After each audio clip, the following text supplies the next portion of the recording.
나팔을 내 입에 댈지어다. 원수가 독수리처럼 여호와의 집에 덮치리니 이는 그들이 내 언약을 어기며 내 율법을 범함이로다. 그들이 장차 내게 부르짖기를 나의 하나님이여 우리 이스라엘이여. 이스라엘이 이미 선을 버렸으니 원수가 그를 따를 것이라. 그들이 왕들을 세웠으나 내게서 난 것이 아니며 그들이 지도자들을 세웠으나 내가 모르는 바이며 그들이 또 그 은금으로 자기를 위하여 우상을 만들었나니 결국 파괴되고 말리라. 사마리아여 내 송아지는 버려졌느니라. 내 진노가 무리를 향하여 타오르나니 그들이 어느 때야 무죄하겠느냐. 이것은 이스라엘에게 하고 장인이 만든 것이라. 참신이 아니며 산산이 조각나리라. 그들이 바람을 심고 광풍을 거둘 것이라. 심은 것이 줄기가 없으며 이삭은 열매를 맺지 못할 것이요 혹시 맺을지라도 이방 사람이 삼키리라. 이스라엘은 이미 삼켰은즉 이제 여러 나라 가운데 있는 것이 즐겨 쓰지 아니하는 그릇 같도다. 그들이 홀로 떨어진 들나귀처럼 아수르로 갔고 에브라임이 값주고 사랑하는 자들을 얻었도다. 그들이 여러 나라에게 값을 주었을지라도 이제 내가 그들을 먹으리니 그들은 지도자의 임금이 쥐어준 짐으로 말미암아 쇠하기 시작하리라. 에브라임은 죄를 위하여 제단을 많이 만들더니 그 제단이 그에게 범죄하게 하는 것이 되었도다. 그를 위하여 내 율법을 만 가지를 기록하였으니 그들은 이상한 것으로 여기도다.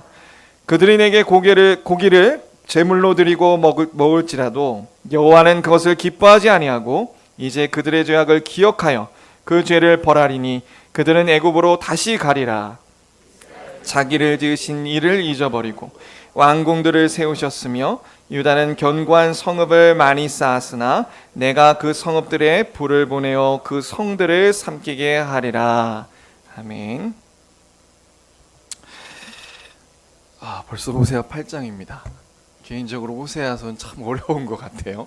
연구하면 연구할수록 아마 다 하진 않을 것 같습니다. 제가 봐서 호세아서는 빨리 끝내도록 하겠습니다. 제 실력이 부족하다는 생각에 빨리 끝내야 될 것 같다는 생각을 했습니다. 자, 그래도 오늘 8장에 굉장히 의미 있는 내용이 있습니다. 호세아 선지자는 오늘 본문에서 이스라엘 백성들이 하나님으로부터 징계를 받는 분명한 이유를 말해주고 있습니다. 하나님께서 북이스라엘을 아수르에게 망하게 하신 그 이유가 무엇입니까? 우리 8장 1절에 분명히 나오고 있어요. 다시 한번 우리 8장 1절에 그 징계하신 이유를 한번 살펴볼까요? 같이 한번 다시 읽어보겠습니다. 시작. 나팔을 내 입에 댈지어다. 원수가 독수리처럼 여호와의 집에 덮치리니 이는 그들이 내 언약을 어기며 내 율법을 범함이로다. 자, 여기서 보니까 하나님께서 아수르에게 이스라엘 백성들을 넘기고 징계한 이유가 뭐냐? 여기 나왔죠. 그들이 언약을 어겼기 때문이라는 거예요. 언약을 어기고 내 율법을 범했다. 이스라엘 백성들은 하나님 앞에 언약에 무지했고요. 언약을 마음에 품지 못했기 때문에 징계를 받아 멸망받을 수밖에 없었습니다. 자, 그렇다면 언약을 어겼다는 의미가 무엇인지 우리에게 너무나도 중요해요. 왜냐하면 이건 이스라엘 백성들에게만 허락된 말씀이 아니라 우리도 언약 백성이기 때문이죠. 그럼 우리가 하나님 앞에 정말 이 언약을 어기지 않고 잘 지키고 있는가? 아니면 언약을 어겼다는 이스라엘 백성들에게 선언한 이 선언이 혹시 우리에게 적용되고 있지는 않는가? 그 언약을 어겼다는 의미를 오늘 자세히 한번 살펴보도록 하겠습니다. 언약을 어겼다는 의미를 살펴보기 위해서 먼저 우리는 언약의 목적과 내용을 알아야 됩니다. 언약의 목적이 무엇일까요? 오늘 사실 오전 예배 때 목사님이 말씀하셨어요. 언약의 목적은 무엇이냐면요, 하나님께서 우리를 구원하셔서 우리를 이 세상과는 다른 하나님 나라로 세우는 데 있습니다. 다른 말로 얘기하면 왕같은 제사장으로 우리를 삼으시는 거죠. 이 목적이 바로 언약의 목적입니다. 성경에는 다양한 언약들이 있어요. 어떤 언약들이 있죠? 창세기의 중심적인 위치를 차지하고 있는 아브라함 언약도 있고요. 그 다음에 출애굽기를 보면 상당히 많은 부분을 할애하는 시내산 언약이 있습니다. 그리고 또 다윗 왕에게 주신 다윗 언약 등 많은 언약들이 있어요. 근데 이렇게 각양각색의 많은 언약들이 있고 펼쳐지는 그 구속의 섭리를 볼 때 다양하게 이루어집니다. 그런데 핵심 본질은 같아요. 역시 목적도 같습니다. 흐르는 내용들이 다 다를지라도 그 목적이 무엇이라고요? 하나님의 백성으로 이 세상과 구별된 하나님의 나라로 만드시는 데 있다는 겁니다. 자, 예를 들어 신의 산이 어떻게 시작이 됐나요? 이 모든 언약들은 다 연관이 있고 통일성이 있는 거예요. 어떻게 시작됐죠? 신의 산 언약이 체결된 그 배경에는요, 아브라함 언약이 있었습니다. 어떻게 우리가 그걸 증명할 수 있나요? 이스라엘 백성들이 애굽 땅에서 종살이하면서 너무 괴로워 하나님 앞에 부르짖었죠. 그러자 하나님이 뭘 기억하셨다고 합니까? 아브라함과 이삭과 야곱의 언약을 기억하사 하나님이 그들을 구원하시기로 결심하셨다. 이스라엘 백성이 너무 괴로워서 하나님 앞에 기도하자 하나님은 그냥 그들을 건져주시는 것이 아니라 뭘 기억하셨다고요? 아브라함 언약을 기억하셨다고요. 그러니까 이 아브라함 언약과 신의 산 언약이, 이런 언약들이 다 따로 있는 게 아니고요, 다 연결되어 가는 것입니다. 그래서 신의 산 언약이 그 출애굽한 후에 신의 산에서 이 아브라함 언약을 기초로 다시 한번 세워진 언약임을 우리가 알 수 있어요.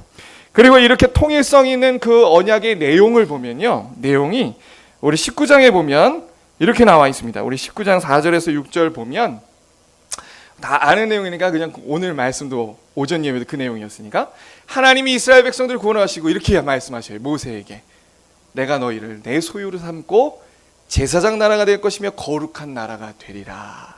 자, 여기서 제사장 나라라는 것이 바로 아브라함, 표현만 다를 뿐이죠. 아브라함 언약에 보면 어떤 말씀과 연관이 있을까요? 아브라함이 이렇게 말씀하셨어요. 내가 너로 큰 민족을 이루게 하겠고 너로 말미암아 모든 족속이 뭘 받겠다고요? 복을 받을 것이다. 이게 그저 다른 표현으로만 된 것이에요. 제사장 나라로 이스라엘 백성들에게, 출애굽한 이스라엘 백성들에게 제사장 나라로 삼으시겠다는 것이 곧 너희 나라로 말미암아 모든 족속이 복을 얻게 될 거야. 그러니까 이 만방 앞에 하나님의 제사장 나라로서 하나님이 어떤 분이시고 하나님 믿는 백성들은 어떻게 다르게 하나님의 법에 따라 살아가는지 보여주는 그런 역할을, 그래서 그 사람들로 하여금 하나님께 돌아오게 하는 역할을 감당시키겠다. 거기에 목적이 있는 거예요. 자, 어떠세요? 이 언약들이 각자 다를지라도 이런 목적들은 다 그 아래 흐르고 있다는 거죠. 다 뭡니까? 그 목적이 하나님의 구별된 백성으로 만드시기 위함이에요. 그래서 하나님을 선전하기 위해 우리를 부르셨습니다. 이스라엘만 부른 것이 아니라 우리도 부르셨죠. 이 부르심이 얼마나 대단한 부르심인지 우리는 깊게 생각해 볼 필요가 있어요. 하나님은 이스라엘을 세상 나라와 구별시키되 어떻게 하셨냐면, 하나님께서 제정해 주신 그 율례와 법도 이 율법으로 다스리심으로써 이 차별을 두게 하셨습니다. 우리는 지금 무엇을 살펴보고 있나요? 다시 한번 정리합니다. 호세아 선지자가 말하는 언약을 어겼다는 의미를 살펴보고 있어요. 그래서 그 이전에 이것이 무엇을 뜻하는지 알기 위해 목적과 언약의 목적과 내용을 잠시 언급하고 있습니다. 다시 논의를 이어가겠습니다. 하나님께서는 당신의 법을 이스라엘 백성들에게 시내 산에 기록하도록 명하셨습니다. 그런데 그 법의 내용 자체가요, 당시 문화와 시대의 배경으로 봤을 때 대단히 놀라운 일이었습니다. 어떻게 놀라웠는가? 자, 예를 들면 당시 고대 근동의 나라들에는 노예 제도가 당연한 문화였어요. 날 때부터 노예면 그 사람은 평생 노예로 살아야 됐습니다. 그리고 날 때부터 노예인 사람 외에도 이 어떤 사람들이 노예가 되냐면 정말 이 돈 벌고 이렇게 생계 유지하면서 살다가 너무 힘에 부치고 몰릴 때까지 간 사람들이 이제 더 이상 뭐밖에 없어요. 자신의 몸밖에 없어서 몸을 담보로 다른 사람 집에 노예로 들어간 처지가 바로 노예 신분이에요. 그러니까 얼마나 비참한 사람들이겠어요. 비참한 사람들. 그런데 이 비참한 사람들은 상대적으로 이 사회적 약자였던 이 노예들은요, 인격적인 대우를 그 당시에 받을 수 없었습니다. 인권이란 찾아볼 수가 없었어요. 예를 들어 당시 문화권에 함무라비 법전 아시죠? 함무라비 법전이 있었습니다. 근데 그 함무라비 법전은요, 연구한 사람들에 의하면 권력자들을 위한 법이라고 그래요. 그래서 신분에 따라 차등 적용을 했습니다. 이 법을. 예를 들면 어떤 게 있냐면, 만약에 그 신분이 높은 사람이 신분이 낮은 사람, 노예랄지 이런 사람들에게 상해를 입히면요, 그저 소정의 벌금을 내고 면책을 받았대요. 근데 노예가 높은 사람, 자기 주인이라든가 신분이 높은 사람들에게 상해를 입히면 어떻게 법을 정했냐면 귀를 자르든지 손을 자르든지 몸을 잘라버렸다는 거예요.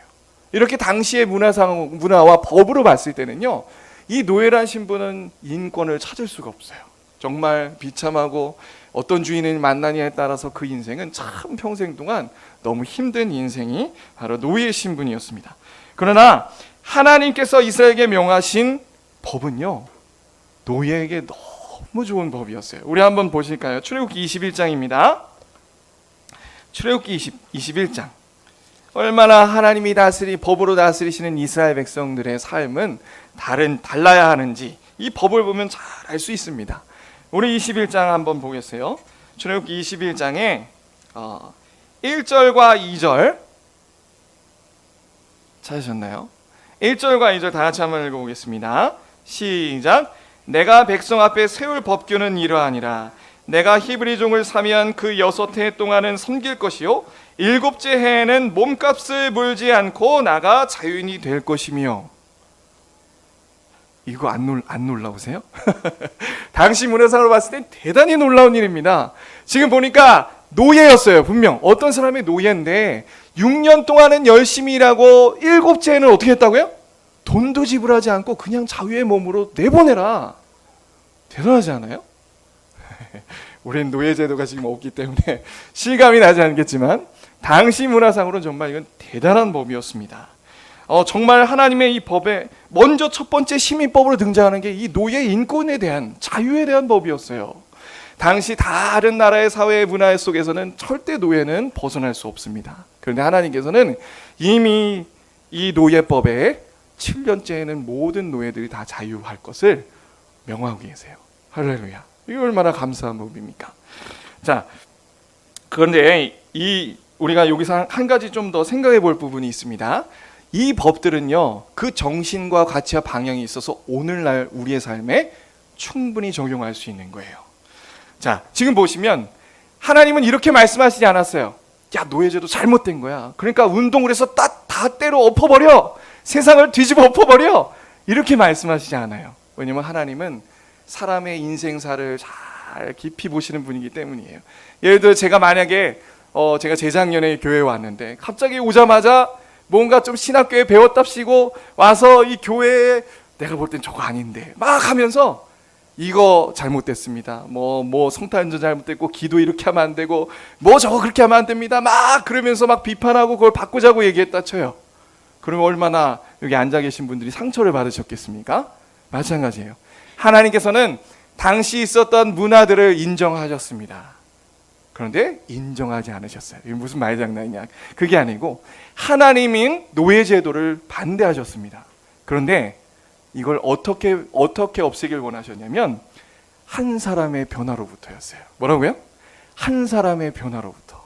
정말 이 하나님의 법대로 살아가는 정말 구원을 받아 마음이 변하고 이 노예제도가 모두가 다 하나님의 형상대로 창조된 하나님의 백성인데 이 노예제도가 잘못됐구나. 하나님의 말씀을 통해 배우고 깨달아 그 변화된 한 사람으로부터 가족을 변화시키고 자기 집안에 노예가 있다면 노예를 정말 위해주고 그런 하나하나 한 사람의 변화, 가정의 변화로부터 사회가 서서히 바꿔지길 원하셨습니다.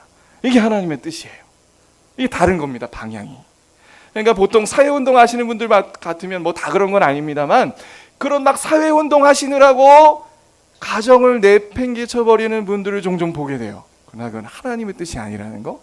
하나님 먼저 나부터 정말 변화하고 내 가정, 그 다음에 서서히 내 주변 이웃들을 변화하시길 원하셨어요. 이게 노예 제도에 따라 우리가 받을 수 있는 그런 정신과 가치가 되겠습니다.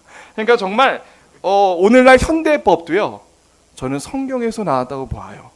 성경, 서구 사회에서 넘어온 법이잖아요. 성경의 가치들을 많이 담고 있는 겁니다. 그러니까 우리가 지금 보는 이 법 언제 쓰여진 거죠? 이거 3,000년 전에 쓰여진 법이라고요. 3,500년 전에. 그러니까 얼마나 이 법이 파격적입니까?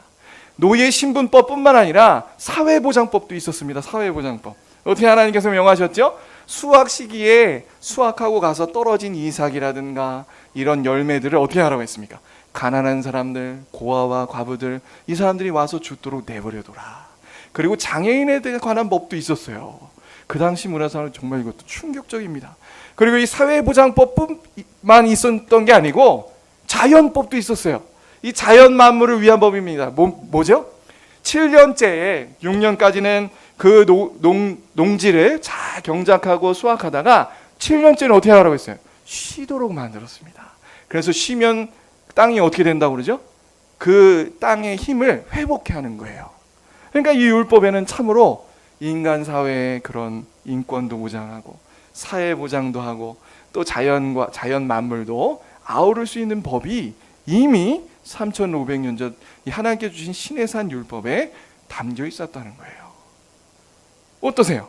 만약에 정말 이스라엘 백성들이 하나님의 목적을 분명히 알아서 이 말씀대로 살았다면 어떤 일이 일어났을까요? 주변 나라의 사람들이 가만히 있지 않겠죠. 주변 옆에 사는 노예들이 실제 복음으로 들렸을 거예요. 와, 나는 평생 동안 이렇게 저 뭐 같은 주인 아래에서 이렇게 쇠가 바지게 고생하고 있는데 쟤네들은 7년째 해방이 되네. 야, 나도 저기 가면 얼마나 좋을까. 야, 저렇게 가난하고 어려운 사람도 굶어 죽지 않고 잘 살고 있네. 역시 하나님 믿는 사람들은 다르구나. 이거예요. 바로 하나님께서는 이 목적을 위해 이스라엘 백성들에게 신의 산 언약을 세우시고 그 율법으로 이스라엘 백성들을 다스려 하나님의 백성으로 점점점 만들어 가셨습니다. 그게 목적이었어요.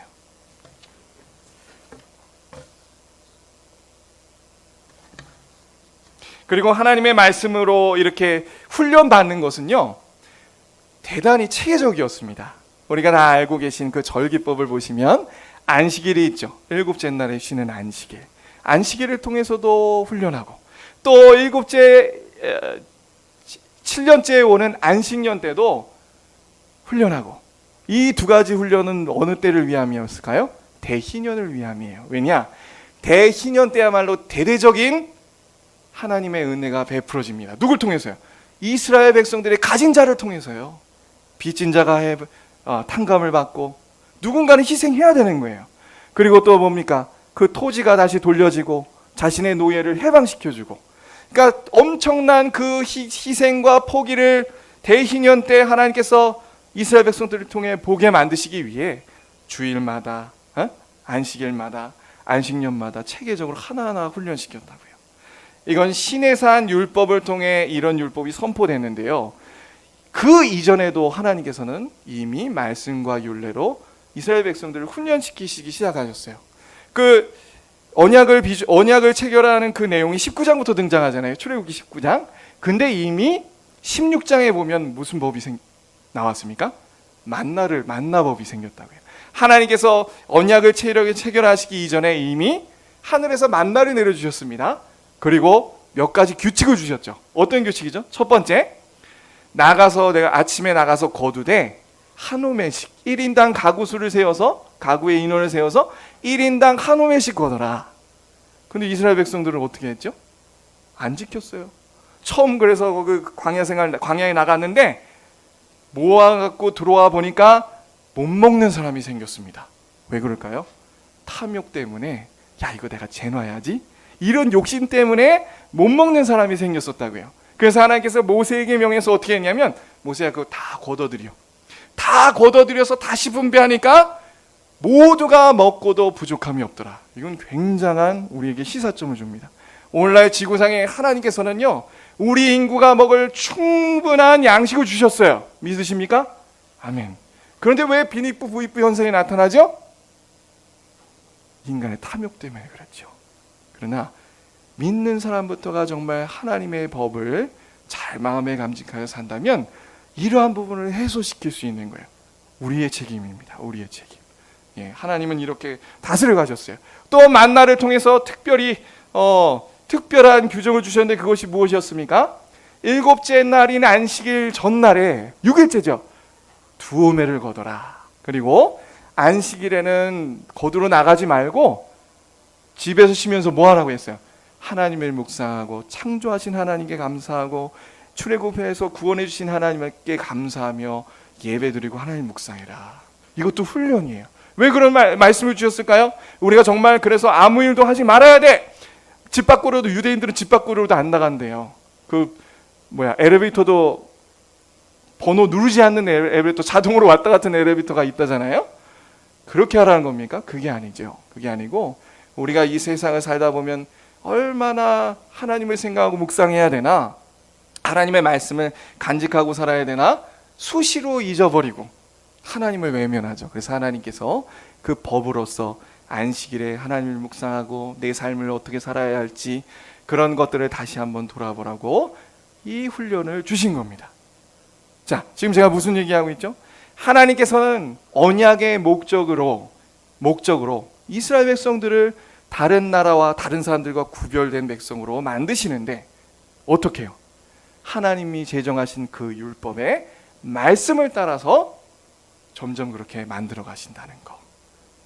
아멘이십니까? 예, 이게 중요해요. 그래서 언약을 어겼다는 것은 무엇이냐면요, 우리 다시 호세아서 가볼까요? 호세아서 8장입니다.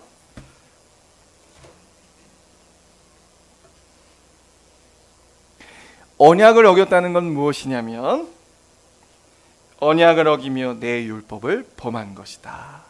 그러니까 여기 나란히 등장하고 있는데 사실 언약을 어긴 것이 곧, 물론 믿음이 우선이긴 하지만 언약을 어긴 것이 곧 뭐예요? 하나님의 율법을 범한 겁니다. 우리는 그것을 잊으시면 안 돼요. 이거는 실제 이 시내산 언약을 체결할 때도 나타나는, 구조상 나타나는 바예요. 19장에 보면 하나님께서 이스라엘 백성들에게 언약을 체결하기 위한 준비를 시키세요. 앞서 제가 언급한 정체성, 소유가 되겠고 너는 제사장 나라요 거룩한 나라가 되겠고 정체성을 말씀하신 후에 이스라엘 백성들에게 성결 의식을 행하게 합니다. 왜냐하면 하나님 앞에, 거룩한 하나님 앞에 하나님이 임재하시는 거니까요. 그러고 24장에 돼서야 비로소 이스라엘 백성들과 언약을 체결하세요. 그럼 20장과 23장의 내용이 뭘까요? 율법이에요. 율법. 이것은 무엇을 말하고 있습니까? 율법의 내용이 곧, 언약의 내용이 곧 뭐다? 율법이라는 거예요. 율법. 그런데 우리는 자칫 신앙생활 하다가 이스라엘 백성들이 이 부분을 점점 놓친 것처럼 놓칠 수가 있어요. 이스라엘 백성들이 왜 이 언약을 어겼을까요? 왜 율법을 어겼을까요? 분리해놓고 생각한 거예요. 분리해놓고. 그러니까 우리는 하나님께서 언약을 주신 다른 나라와는 다른 선민이야. 하나님이 이렇게 언약을 주셨으니 우리가 구원받지 않으면 누가 구원받겠어? 이런 마음이 예수님 오실 당시까지 이어지죠. 이런 의식 때문에 너무 강하게 사로잡히다 보니까 율법이 어떤 의미고 그 언약 백성으로서 어떻게 살아가야 될지 그 알짜 내용을 잊어버린 거예요. 분리해놓고. 오늘날도 우리 가운데 그런 현상이 나타날 수 있습니다. 그렇지, 우리는 언약을 받은 백성으로서 예수 그리스도의 십자가로 말미암아 구원 얻지. 할렐루야. 그러고 그 다음에 우리가 하나님의 뜻대로 어떻게 살아야 될지 별로 고민하지 않는, 그렇게 되면 이제 이스라엘처럼 언약을 어기는 것이 되는 겁니다. 너무나도 명백하고 분명한 사실이에요. 자, 그러면 이 언약에는 어떤 내용들이 담겨 있습니까? 이 율법에는요, 하나님께서 주신 그 율법에는 십계명과 시민법과 의식법이 담겨 있었어요. 요 안에는 율법과 복음이 같이 담겨 있는 겁니다. 십계명, 시민법, 의식법이 같이 담겨 있었어요. 그래서 이 율법이 너무나도 중요하기에 출애굽기 34장 가보실까요? 출애굽기 34장 27절입니다.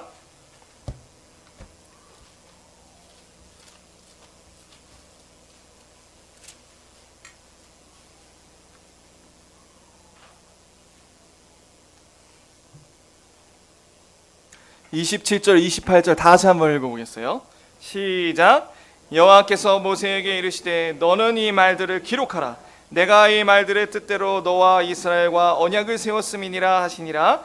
모세가 여호와와 함께 40일 40야를 거기 있으면서 떡도 먹지 아니하였고 물도 마시지 아니하였으니 여호와께서는 언약의 말씀 곧 십계명을 그 판들에 기록하셨더라. 하나님께서 모세에게 명하셔서 내가 지금까지 얘기한 율법의 말씀을 기록해라. 근데 여기 좀 구분이 있어요. 무슨 구분이냐면 십계명은 특별합니다. 하나님께서 십계명을 제외한 앞서 얘기한 시민법과 의식법은 두루마리에 모세가 기록하도록 하셨어요. 그런데 십계명은 어떻게 주셨죠? 하나님이 친히 당신의 손으로 두 돌판에 적으시고 어디에 넣어주셨어요? 나중에 언약궤에 넣어주셨다고요. 이건 무엇을 얘기하냐면 그만큼 십계명은 중요하고 영원함을 말해요. 십계명은요, 창세 이래로 지금까지 우리가 하나님의 심판대에서 심판받을 때까지 이 십계명은 우리의 영원한 법입니다. 이스라엘이나 그렇지 않는 사람이나 또 믿는 자나 믿지 않는 자나 이 십계명에 의해서 하나님 앞에 심판받을 거예요. 아멘? 네. 근데 이 십계명이요, 정말 무슨 얘기냐면 이스라엘의 시민법과 의식법은 예수님이 오시면 폐해지는 법이죠. 물론 아까 살펴봤듯이 정신과 가치와 방향은 우리에게 남아 있습니다. 우리가 그렇게 살아야 되는 거예요. 근데 십계명은 문자 그대로 다 우리에게 남아 있어요. 그래서 우리가 언약 백성으로서 살아야 된다고 할 때는 특별히 또 어떤 말씀에 다스림을 받는 거예요? 십계명의 말씀에 우리가 다스림을 받는 겁니다. 그러니까 이 십계명의 말씀을 우리 마음에 담고요, 고민하며 살아가야 된다는 거예요. 내 하루에 동안 이 말씀들을 어떻게 적용할 수 있을까? 이런 마음이 있어야 된다는 겁니다. 이스라엘 백성들은 이런 마음이 없는 거로 점점 이 언약 첫 번째 구원과 삶을 분리해서 생각했어요. 이게 문제가 되는 거예요. 어떻게 이렇게 되었습니까? 이스라엘 백성들의 문제는 언약의 목적과 내용인 율법을 생각하지 않고 율법의 다스림을 받지 않았다는 데 있었습니다. 그런데 여러분, 우리가 물론 예수 그리스도의 십자가의 죽으심과 부활, 그 언약의 핵심인 이 십자가와 부활의 공로로 은혜로 구원받죠. 그런데 또 예수를 믿는다는 건 이 두 번째도 잊지 마셔야 됩니다. 예수를 믿는다는 건 예수님을 나의 주인이시자 왕으로 모시고 그분의 말씀에 다스림을 받겠다는 고백이에요. 내가 예수 믿습니다. 그 예수 믿는다는 믿음 하나님께 주셨죠. 동시에 뭘 주시냐면 하나님은 하나님의 뜻대로 고민하게 만드세요. 어떻게 사는 게 하나님 뜻이지? 이게 진짜 구원받은 사람이라 할 수 있습니다. 구원받았다고 하면서 하나님 뜻은 뭐 상관없이 그냥 내 뜻대로 살 거야, 그거는 의심스럽죠. 정말 구원받은 사람이라면 하루하루 살아갈 때 내가 이 하나님 앞에 잘 사는 건가? 다들 이런 고민 있으시죠? 그게 정상인 거죠. 그게. 그래서 예수 믿는다는 건 분명 하나님을 나의 왕이요 주님으로 마음에 모셔 하나님의 말씀에 다스림을 받겠습니다. 내 생각이 틀리면 내 생각, 행동 수정하겠습니다 라고 하나님 앞에서 약속한 거예요. 이게 언약입니다. 언약. 그런데 이스라엘 백성들은 그 목적과 내용인 율법을 잊어버렸어요. 그 결과가 뭐냐면 바로 8장 이제 호세아 8장 2절부터 나오는 내용들입니다. 하나님의 언약을 잊어버리고 등한시 여기고 어겼을 때 나타나는 현상들이 나오고 있어요. 그런데 특별히 우리 11, 12절 한번 보세요. 11, 12절입니다. 자, 같이 한번 읽어보겠습니다. 이게 아주 핵심적인 구절입니다. 같이 한번 읽어볼게요. 시작. 에브라임은 죄를 위하여 제단을 많이 만들었더니 그 제단이 그에게 범죄하게 하는 것이 되었도다. 내가 그를 위하여 내 율법을 만가지로 기억하였으나 그들은 이상한 것으로 여기도다. 자, 12절부터 우리 볼까요? 어떤 현상이 발생하고 있습니까? 하나님께서 율법은 이스라엘 백성들을 위해서 주셨다고요? 이스라엘 백성들을 위해서 이렇게 살아야 하나님이 원하시는 축복을 받는 겁니다. 이래야 형통하는 거예요. 그런데 이 사람들이 율법을 어떻게 생각해요? 이상한 것으로 생각했다. 이 핵심이에요. 율법을 어떻게 생각한다고요? 이상한 것으로 생각했다. 이상한 것으로 율법을 생각하는 태도는 어떤 태도일까요? 제가 한번 생각해 봤어요. 상식적으로 첫째, 율법의 다스림을 받는 데 관심이 없습니다. 이게 이상하게 생각했다. 뭐 그런 거 뭐하러 지켜? 그리고 이스라엘 백성들이 하나님께서 만나의 법을 주셨음에도 불구하고 자기 구미에 맞게 만나를 거둬들였던 것처럼 제멋대로 이게 하나님 뜻이야 생각하고 그렇게 행하며 사는 거예요. 그게 율법에 관심이 없는 겁니다. 그 다음에 또 어떻게 사는 게 율법이 이상하게 여기는 걸까요? 하나님이 주신 율법보다 세상의 법을 더 가치 있게 여기는 모습입니다. 바꿔 말하면 세상의 목소리를 쫓는다는 것인데, 하나님의 법에는요 하나님의 성품과 의도와 정신이 담겨 있어요. 그 의미를 그래서 아는 것이 중요하죠. 바리새인들이 여기서 실패한 거잖아요. 그것을 아는 것이 굉장히 중요합니다. 근데 또 한편 마찬가지로 세상에 있는 법과 세상에 있는 어떤 사상과 세상의 정신들도요 다 세속적인 그런 가치관 정신들 다 담고 있어요. 그러니까 하나님의 법과 그 법에 담겨 있는 정신 가치를 쫓기보다 세상의 것을 쫓는 것이 율법을 이상하게 여기는 겁니다. 이 두 번째. 세 번째는 무엇이냐면, 율법을 이상하게 여기는 모습 중에 뭐가 있냐? 말씀을 취사선택합니다. 뭐라고요?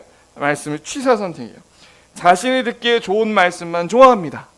이러한 말씀을 대하는 이상한 태도들이 이스라엘 백성들에게 만연해 있는 거예요.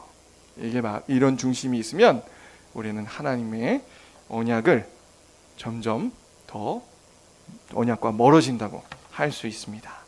그리고 이렇게 마음의 율법에 대한 그런 마음을 가지고 있으면 어떤 현상이 또 발생하느냐? 그게 11절이에요. 하나님께서 그들에게 제단을 주셨습니다. 제단도 역시 그들을 위해서 주셨죠. 왜 주셨죠? 죄를 속하라고. 우리는 아무리 하나님 앞에 하나님 기뻐하신 뜻대로 살고자 해도 부족하죠. 기준에 한참 미달입니다.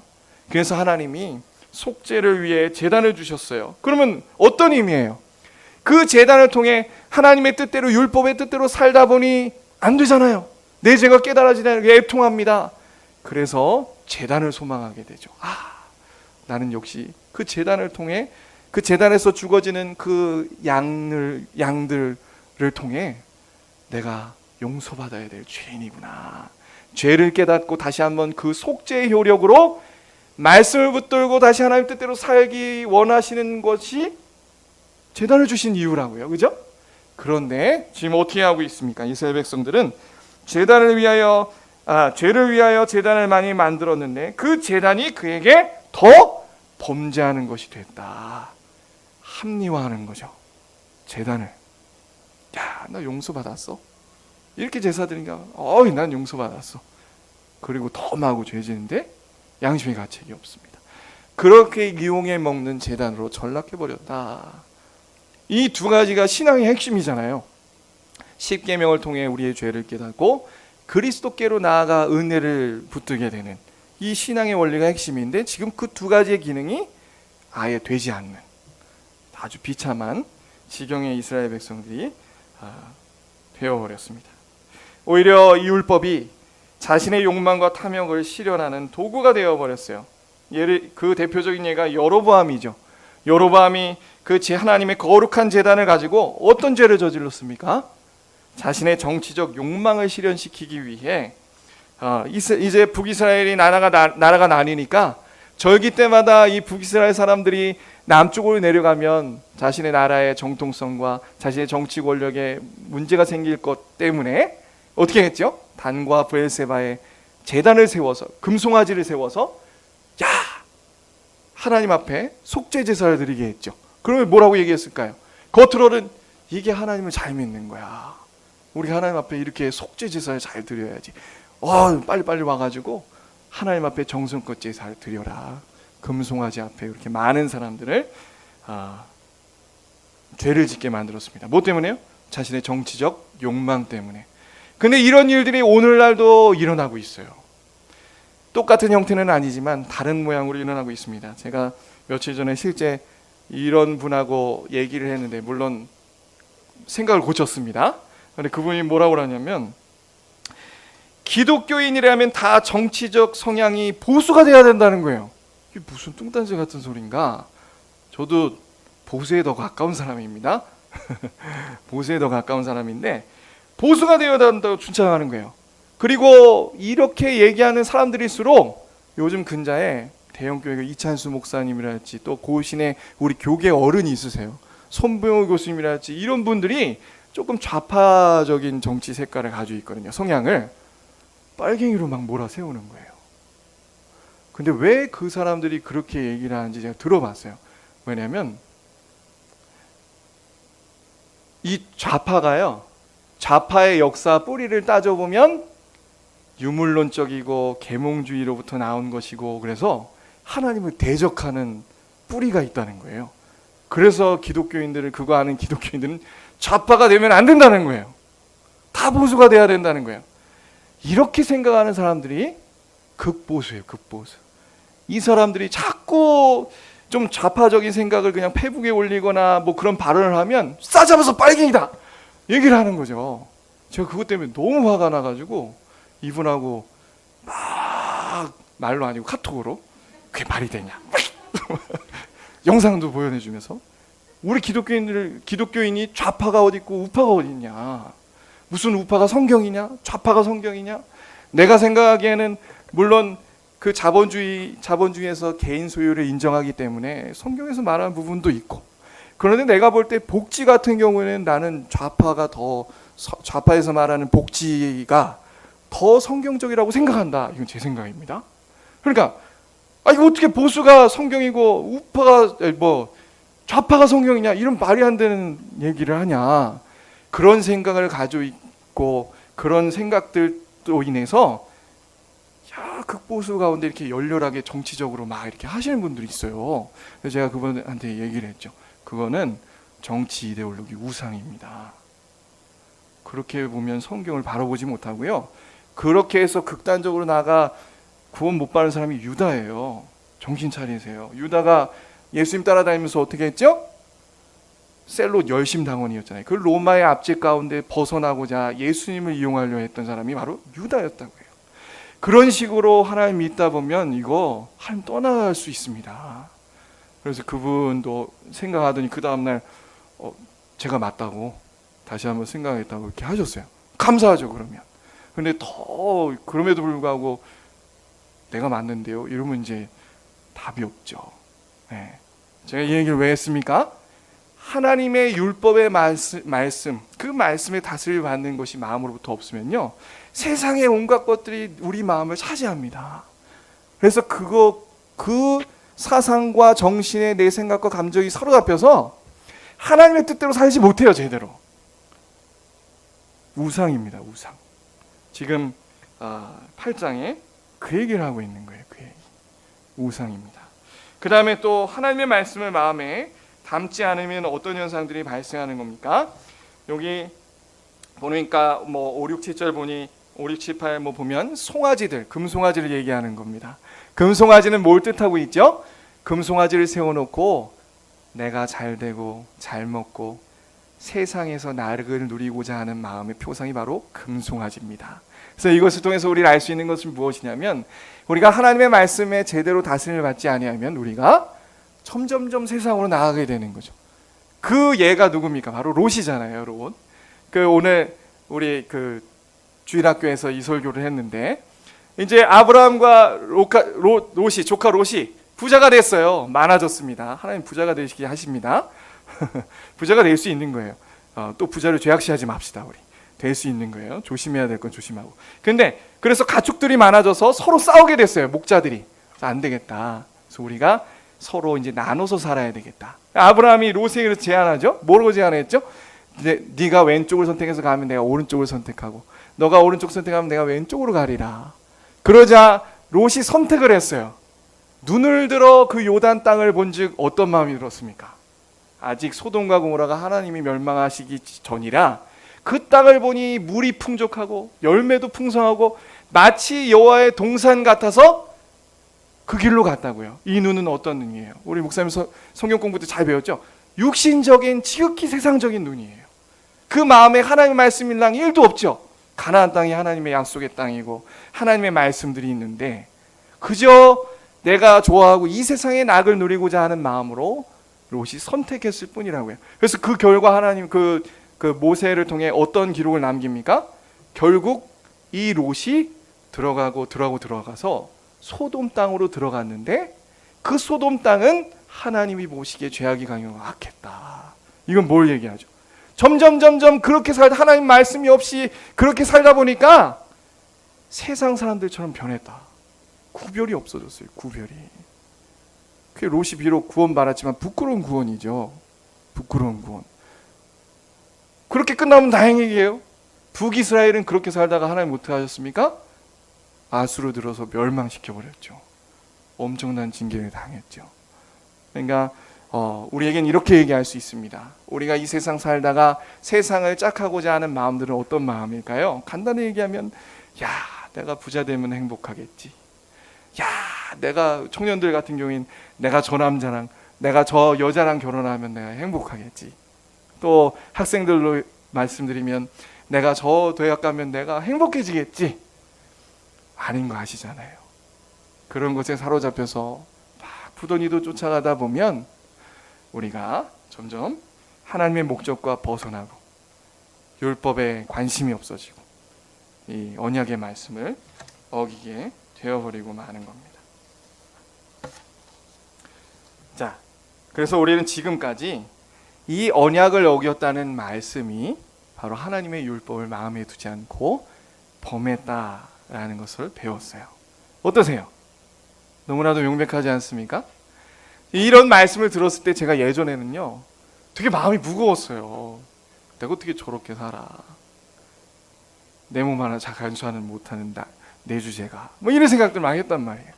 근데 이제는 이런 말씀들을 들으면 소망이 생겨요. 소망이. 근데 여러분, 이게 바로 우리의 해답입니다. 제가 왜 이 소망을 품을 수 있을까요? 저 요즘에 체력적으로 좀 많이 지쳐가지고 좀 이렇게 뭐라 그럴까 시간 관리가 좀 안 돼요. 그래서 마음이 굉장히 낙담되지만 그래도 그럴 때마다 마음에 여전히 소망이 있습니다. 근데 어떻게 그럴 수 있죠? 다시 복음으로 돌아가기 때문입니다. 아멘. 복음으로 우리는 다시 돌아가야 돼요. 그러니까 이런 얘기를 들었을 때 그래, 내가 그렇게 살아야지, 막 나를 닥달하고 막 힘쓰고 그렇게 해서 되는 게 아니에요. 오히려 하나님이 원하시는 건 뭐죠? 신앙의 원리상 내가 안 됨을 절망하는 겁니다. 야, 또 이렇게 해보니까 안 되는구나. 야, 나는 거룩한 것이 하나님의 그 거룩의 기준인 율법 앞에 내 죄만 드러나는구나. 난 진짜 안 되는구나. 하나님 그걸 원하세요. 이게 되게 신앙의 역설이죠. 그런 마음을 통해 마음을 거쳐 어떻게 되는 겁니까?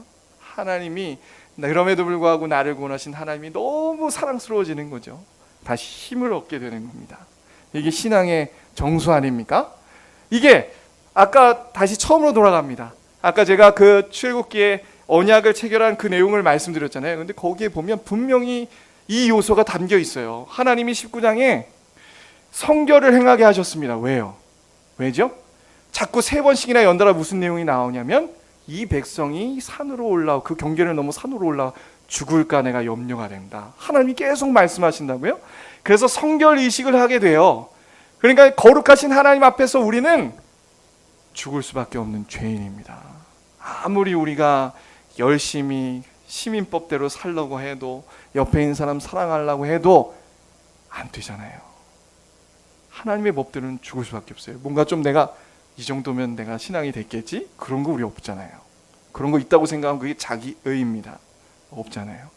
그런데 놀랍게도 율법을 선포하시고 24장에 놀라운 일이 납니다. 어떤 일이죠? 제가 새벽 예배 때 그 말씀드린 거 보신 분들은 아시겠지만 그렇게 하나님이 처음에 언약을 체결하시기 전에 준비 과정 속에서는 올라오면 다 죽는다라고 말씀하셨는데 24장에는 하나님과 더불어 모세와 아론과 그 장로들이 산으로 올라가서 하나님을 대면하여 먹고 마신다고요. 원래 하나님 대면하면 죽는 건데 어떻게 그런 일이 생긴 거죠? 바로 그 직전에 어떤 일이 있었습니까? 모세가 그 청년들을 교육하기 위해 청년들을 통해서 속죄 제사를 했어요.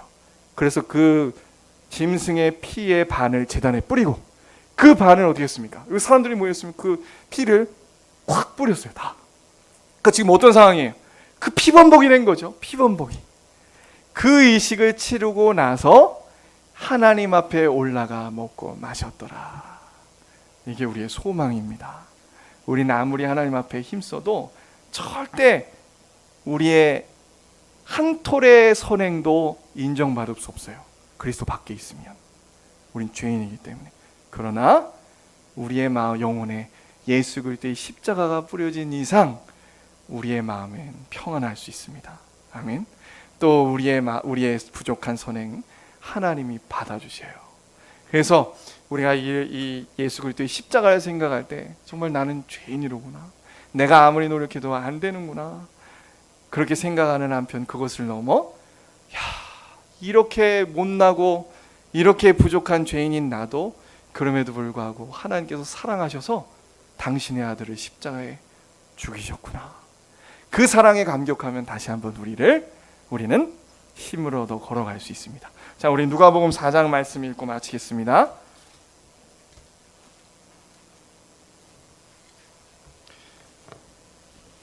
안식일에 예수께서 이 말씀을 읽어주셨어요. 우리 모두에게 주실 말씀으로 받으시기 바랍니다. 누가복음 4장. 하나님은 우리를 향한 기대가 크세요. 우리 스스로는 우리를 작게 여기시지만 하나님은 우리를 당신의 보배와 같은 소유로 삼으셨습니다. 그리고 기대가 크세요. 읽어보겠습니다. 우리 16, 17, 21절까지 읽고 마무리 짓겠습니다. 그냥 어떤 의미인지 알아서 받으시기 바랍니다. 읽겠습니다. 시작. 예수께서 그 자라나신 곳 나사렛에 이르사 안식일에 늘 하시던 대로 회당에 들어가사 성경을 읽으려고 서심해 선지자 이사야의 글을 들이거늘 책을 펴서 이렇게 된 데를 찾으시니 곧 주의 성령이 내게 임하셨으니 이는 가난한 자에게 복음을 전하게 하시려고 내게 기름을 부으시고 나를 보내사 포로된 자에게 자유를, 눈먼 자에게 다시 보게 함을 전파하며 눌린 자를 자유롭게 하고 주의 은혜의 해를 전파하게 하려 하심이라 하였더라. 책을 덮어 그 맡은 자에게 주시고 앉으시니 회당에 있는 자들이 다 주목하여 보더라. 이에 예수께서 그들에게 말씀하시되 이 글이 오늘 너희 귀에 응하였느니라. 기도하시겠습니다. 사랑하신 아버지 하나님, 감사합니다. 오늘 호세아가 목청 터져라 선포한 그 말씀 속에 이스라엘 백성들이 언약을 어겼다는 그 의미를 배웠습니다. 바로 언약을 어겼다는 건 하나님의 율법을 관심도 없고 이상하게 여기고 등한시 여김으로 말미암아 그 마음이 하나님께서 떠난 겁니다. 하나님, 우리 가운데 혹시 그런 일이 있거든 성령께서 우리의 마음을 주장하여 주셔서 회개케 하시고, 아버지, 우리가 그리스도의 십자가 사랑에 강권되어서 더욱 힘있게 우리를 사랑하셔서 정말 그 아들을 우리를 위해 죽음에 내어주신 그 사랑으로 우리에게 주어진 하루를 살아가게 하여 주시옵소서. 하나님, 정말 내 옆에 있는 귀한 이웃들을 사랑하며 사는 우리가 될 수 있도록, 그 세상 사람들이 보기에 정말 우리가 다른, 우리의 삶이 달라 보이고 믿는 자는 다르구나 고백을 받아낼 수 있는 우리가 될 수 있도록 하나님, 우리를 말씀으로 다스려 주시옵소서. 감사하며 예수 그리스도의 이름으로 기도 올리옵나이다.